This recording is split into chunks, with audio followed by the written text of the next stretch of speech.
तो फ्रेंड्स, मैं हूं सुनीता। मेरे चैनल हिंदी लोकगीत में आपका स्वागत है। मैं आज देवी गीत सुनाने जा रही हूं। अगर ये वीडियो पसंद आए तो प्लीज़ लाइक कमेंट सब्सक्राइब करें और सब्सक्राइब के बगल में बेल आइकन है, उसे प्रेस करना ना भूलें, जिससे कि मेरे नए वीडियो की नोटिफिकेशन आपको मिलती रहे।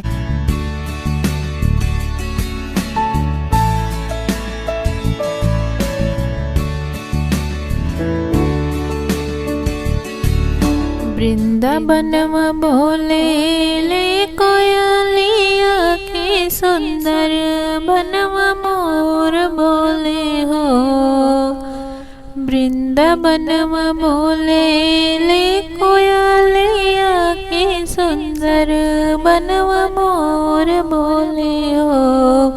ये माई हो चार बाजल बोले ले चुचुइया जागीना देखी भोर भैले हो। ये माई हो चार बाजल बोले ले चुचुइया जागीना देखी भोर भैले हो। मालिन बिटियावा फुलवा लोरी के लिया आइल, गंगा जी के पानिया से मंदिर धोवाइल।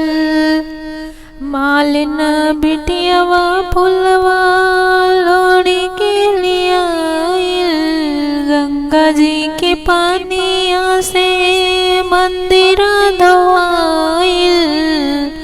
मालिन बिटियावा फुलवा लोड़ी के लिया आइल, गंगा जी के पानिया से मंदिर धोवाइल। पूर्व से उगेले किरनिया सगरो जोर भैले हो। पूर्व से मुगल किरनिया सगरो जोर भैले हो।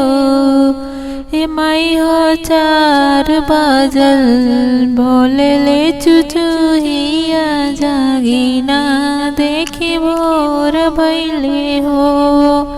ये माई हो चार बाजल बोले ले चुचुहिया जागीना देखी भोर भैले हो। भक्तन के भीड़ लागल रउआ दुआरी, पूजा कर आइल बाड़े नर और नारी।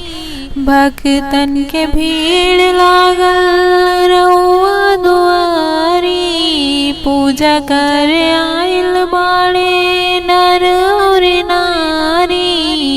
सेवका बोले ले जयकारिया चारो ओरिया सोर भैले हो। सेवका बोले ले जयकारिया चारो ओरिया सोर भैले हो। ए माई हो चार बाजल बोले ले चुचुहिया जागीना देखे भोर भैले हो।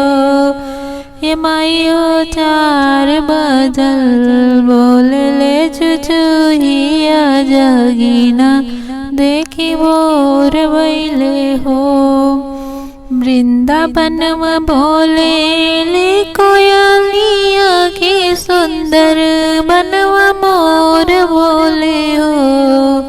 वृंदावनवा बोले ले कोयलिया के सुंदर बनवा मोर बोले हो। ये माई हो चार बाजल बोले ले चुचुहिया जागीना देखी भोर भैले हो। ये माई हो चार बाजल बोले ले चुचुहिया जागीना देखी भोर